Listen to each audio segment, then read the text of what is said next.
Hey y'all, Chris again coming at you with another video. I know it's been a minute since I've done a video again, but again, we're getting back to regular speed for the videos. Today's video is, as the title states, this is on the Omega Swatch, the Moon Swatches, and the Blancpain Swatches that were released probably sometime last year and earlier in the year and a couple years ago for the Moon Swatch now. But again, I know I'm a little bit late to the party on this topic. It's been overdone. It's really been done. But I love these watches, guys. Quick response check. I even did wearing that Devosa. If you look at the last video, this is one that, of course, is available on Watchcase.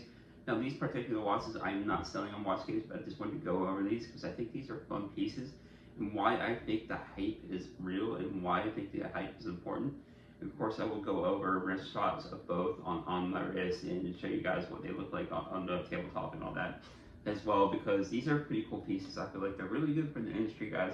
Now, if you guys remember the quartz crisis back in the 70s, the Swatch actually bought out some really popular watches back in the 70s, kind of helped revive the Swiss watch industry as well, which was pretty cool, guys. But again, these are pretty cool pieces, I think, because there was a lot of hype. Did they botch the release when they first came out? Yes, they did, because they overhyped the Moon Swatch to a point to where there were lines and you could only get like two. And I remember at the time I was working at Luxury Bazaar up in Philly, guys, and there were dealers like gray market watch dealers were putting call outs in the dealer groups for these watches. And you'll see some of these, they were going double market, triple market. Now that they've gone kind of calmed down in prices, they got, like, you can buy news actually probably at most of the times, like I did, at a discount. That's why I got them. I feel like these are good for a few reasons. First of all, I feel like the first reason is it's gotten a lot of otherwise younger collectors, newer generation of collectors into the watch hobby as well, guys, because I feel like there was that kind of gap where a lot of kids these days, of course, are wearing iWatches, excuse me, guys, not iPhones, or they just use their phone. But they're used to wearing the iWatch and then, or the Apple Watch, excuse me, and then they saw this come out, which is pretty cool. It's kind of even though it is not really an Omega Speedmaster or a Blancpain, it is a more quote-unquote affordable version of each watch, guys. So I feel like this got more of the masses, and this was a smart play by Omega first to take the step, because at least in my opinion, guys, I would have never thought about buying an Omega Speedmaster. I'm of the minority where I always used to think that the Speedmaster was kind of a boring watch, even though it's a great everyday watch. But now, after wearing this black Moon Swatch, guys, this Mission to the Moon watch, I feel like I could actually own a Speedy, guys, especially with the versatility of the watch, where you can throw it on any bracelet or any strap, whatever else. Now, this particular Moon Swatch is pretty cool, and again, they do have many other different iterations of this watch. I'll post the different iterations, guys. I went with the plain, simple black watch just because it's just so versatile, and a lot of people kind of ditch or dodge these straps. I do actually kind of like the factory straps on here.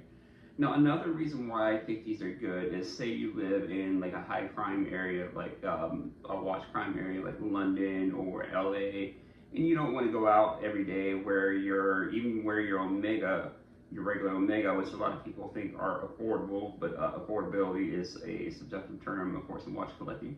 But say you don't want to go out and you don't want to wear your Rolex or your Patek or your Richard Mille or whatever else, you can slap one of these Omegas on, these Moon Swatches, and you don't have to worry about it too much. Say if something, God forbid, does happen, you're only out a couple $100 instead of a couple $100,000. Now, again, these are pretty cool pieces, like I said, because I feel like they have gotten a newer generation into the hobby. So a lot of those people are starting to speculate, starting to get into other brands, get into more mainstream brands as well, which Swatch, of course, is a mainstream brand. It's the biggest mainstream brand out there. But onto the Blancpain. The Blancpain is pretty cool. I got the Arctic Ocean, even though the Arctic Ocean would denote a colder climate. I feel like this will make us fun summer watches. You guys know I live down in Myrtle Beach, and of course you guys know I love the orange colorway. It kind of has that white dial with the Arctic kind of pop, and does have that Blancpain radiation on the dial, guys, which is pretty cool. It has the orange bezel. Now, both of these are bioceramic, which is Swatch's own proprietary material, which is pretty cool. Now, the movement in these is not the greatest ever. This is the Swatch System 51, so it is only water resistant to like 50 meters, something like that. Quote me, correct me if I'm wrong down there in the comments, guys. But it is not very waterproof, but the most I would take it would be to the pool, something like that, you know, to the beach, whatever else. Again, I got this iteration because, of course, you guys know I love orange, which is my favorite color, and I feel like this would make a fun little summer watch. They have a whole bunch of other different colorways, as well as the black one, which I thought about getting, which is kind of true to the Blancpain 50 Fathoms look. It actually does have that original Blancpain 50 Fathoms look. And again, this is an alternative. I've held plenty of Blancpain 50 Fathoms. It used to be a grow watch of mine, but as we know, times change, tastes evolve, and such is life. But I don't think I would ever buy or might not ever be able to afford to buy a Blancpain 50 Fathoms, at least not retail. That's definitely one that you want to buy secondary. Now these range right around $400 or so, give or take. I got mine for less than that used in the watch groups, guys. So if you do those, you can get these at a really good deal. You can have a fun little watch. And again, this is something that maybe might get some more people into Blancpain, just like like this one just got me into the Moon Swatch. Got me into Omega, so I could definitely see myself owning an Omega Speedy at some point in the collection, guys. And by the way, guys, quick little plug, this is sponsored by Watch Gauge, so you guys know I run Watch Gauge, so if you want to go check out our pre-owned selection or any of the micro brands that we carry at watchgauge.com, feel free to head over there. So quick little plug, guys. But again, I just wanted to go over a few of the reasons why I feel like these watches were really good for the industry, even though a lot of people kind of scoffed on them first. Like I said, for those two main reasons, I feel like it got a whole new generation into the watch collecting game, which is cool for the industry, or drive the industry as well. So that's a good thing. Did they botch the release? Yes, they did. I feel like they definitely botched the release whenever they did it. I feel like they kind of overhyped it on purpose, and I was one of those ones who was kind of hesitant to buy it first. But again, now the prices have kind of stabilized on them. Now I've seen whole collections go for like $3,000-$4,000, which is not too bad for the whole Moon Swatch collection. So not too bad overall when you're talking like 6-7 different watches. When, like I said, they were going twice, 3 times markup because they were getting hard to find, which I feel like is ridiculous. And I would never pay that much for something, something kind of like a grab and go piece, basically, is what they are.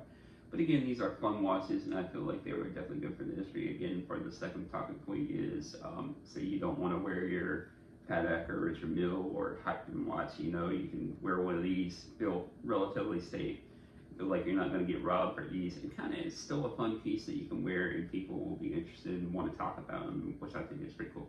But anyways, guys, let me know what you think down in the comments below. Do you think they botched this watch release? Do you think they're worth the hype? I feel like they are worth the hype. This has been a real quick little video. Again, I'll show you pictures, what it looks like on the wrist, and a lot of those as well. But quick little video on the Omega and Blancpain Moon Swatch and the Blancpain Swatch, guys. I feel like it's really good for the industry, but let me know what you guys think down in the comments. We will see you next one. Peace.